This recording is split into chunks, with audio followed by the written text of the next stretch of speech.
Let's do a quick unboxing video. Hey folks, Matt Easton here, Schola Gladiatoria, and I've got a ginormous box, clearly not purpose made because it's not for a bicycle. I didn't order a bicycle. I'm going to do an unboxing. Can you guess by the time I get this box open what's inside of it? Well, I've actually just got back from the post depot, and so I was just about to open this with my trusty Opinel here, and I thought, well, I may as well film this as well. Can you guess what's inside from the size and shape? I'll just give you another quick look. Look at that beautifully rendered custom box for this thing. You can see how big it is, roughly. And tell me below, have you bought any toys for yourself recently? This was a sort of birthday present to myself, incidentally. And obviously I got birthday presents from other people as well. And I got lots of cool things, but I thought, you know, I've been wanting one of these for a while, and I haven't had one for a while, and it's really important for videos that I do. So this actually has been largely paid for thanks to my patrons on Patreon, but it will be used in lots of future videos and is in fact directly important to a video that I'm just about to make, possibly tomorrow, certainly this week. Okay, right, I'm gonna now cut back in a second when I've got this more open. So I've got the cardboard of it. Can you guess what it is yet? You must have a pretty good idea by now. I think I'd be able to guess. Now, a word about packing and posting of things. That is a big pointy end up there, and it had come through the cardboard box. So if you consider this as a first impressions review of this thing, of this product, then I would say it could have been better packed. It's okay packed, but clearly the point had a cork on it. You can see the remainders of the cork here, and it's completely split the cork off, unfortunately. So never trust postal couriers or post companies to handle things gently. Always pack them like they are definitely gonna get abused. Okay, I will now wrestle with this plastic and try and get this plastic off, and I'll see you back in a second. It's free, it's out. Can you guess what it is? I think it was fairly obvious, wasn't it? It's a poleaxe. There we go. So I haven't had my own proper poleaxe really ever, actually. And I was just browsing on the Arma Bohemia website, linked below. And I noticed they had one in stock. So I thought, damn it, it's my birthday. I've got some money to spend, and I need a poleaxe really for loads of videos that I'm doing.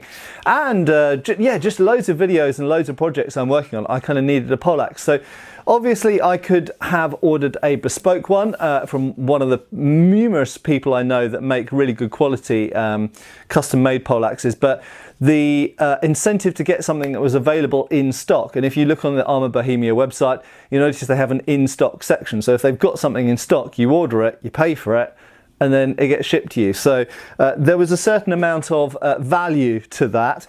I have to say UK customs, obviously now that we're no longer in the EU, got added onto it, so I had to pay VAT on top of that.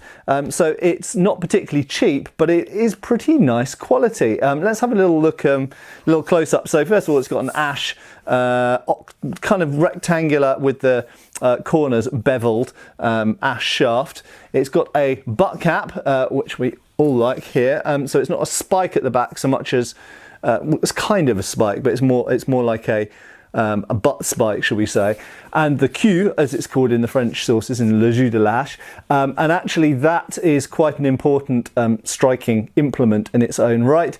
You do get longer, spikier ones. For example, if you look in Talhofer, there's even ones with hooks, bill-like hooks and spikes and all blades and stuff on the end. The downside to that is in war, outside of a judicial duel situation, the problem is often you're going to be standing the butt on the ground, so to speak.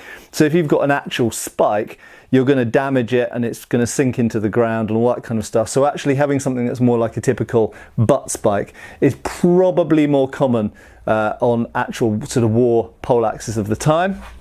This one is loosely based on one of the poleaxes in the Wallace collection. The Wallace collection have 3 poleaxes as far as I recall, and this is one of the most famous ones, but it isn't a true replica, it's more inspired by. It doesn't have the same cutout in the blade and this kind of stuff. This type of poleaxe was particularly popular, obviously you found them all over Europe, but they were particularly popular in England and France. And I have to say, despite the fact I study Fiore, and a lot of people will be wondering why I didn't go with more of the hammer and spike version, so we've got hammer on one face and a pick or spike on the other face, it's partly because I'm particularly interested in the Wars of the Roses, and these types of poleaxes with an actual axe blade were particularly popular in England. If we look at English sources, yeah, they have the other type, they have the hammer and spike type, but the axe-bladed poleaxe was particularly popular in England in the same period as my Arma is from.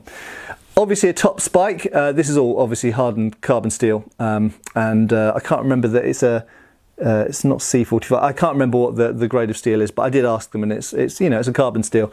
It's a medium to high carbon steel, which is, you know, these are modern steels, so how historically accurate is that? Well, historically this would have been created in a different way, in the sense that it probably would have been forge welded with a higher carbon edge, forge welded onto a lower carbon body. Same thing with a hammer face, and certainly a high carbon point, possibly with lower carbon languettes. In terms of the construction, poleaxes are very interesting. Let's get closer to the camera. So this blade and the hammer are one piece, and then you have essentially a sort of brace that goes over the top here, which the spike is attached to, and you have these pyramidal spikes which go through here and are connected to each other, and then you have that riveted through there as well. Okay, so that's connected through there. So this head sits on top of a projecting kind of lug that has a hole in it that sits down on that, and then this whole thing locks it into place. And then separately you have these languettes, and you'll notice the languettes come down the side and the front to strengthen the whole construction and mean that it's more impervious to other people's weapons cutting into the shaft, but additionally it means that if something breaks in the wood, if the shaft breaks in use, and we do see broken poleaxes in period art, then the head stays connected to the handle, essentially. And then with this particular model, we have the disc guard, which again, when I saw it, I thought, well, that perfectly suits my purposes, because although not all poleaxes had these, I often talk about them in the videos that I do in reference to rondel daggers and glaives and various other things I've spoken about. So actually having one physically to hand to show in videos is very, very useful. The shaft for edge alignment, you'll notice, is fundamentally rectangular with the corners beveled off, making it into an octagon. And then we've already talked about the butt end. In case you're curious, I haven't weighed this yet, actually. In fact, let's just go and quickly weigh it so I can tell you how much it weighs. So I just weighed it, and it weighs somewhat over 2,100 grams, so it's less than 5 pounds. It's a little bit awkward to weigh because of the length and the proximity to the ceiling, but that gives you a rough estimate. So actually, it's not a particularly heavy item. It's obviously heavier than something like a sabre, but it's not as heavy as some big two-handed swords. It's not as heavy, for example, as this Montante or Spadone behind me. It's not as heavy as that, but it is obviously balanced differently, and we'll talk more about that in future videos, of course. But you'll realise that with all of these languettes and that head, it balances above the, I was going to say cross guard, but disc guard in this case. So it balances up there. So obviously it's got a huge amount of striking power, and certainly if you choked all the way back to the back of here and you were striking with the full length of the thing, my God, that's going to hit with a lot of force. But usually it would be more like using up at this kind of middle distance here, and occasionally slipping the hands down to give a longer range strike.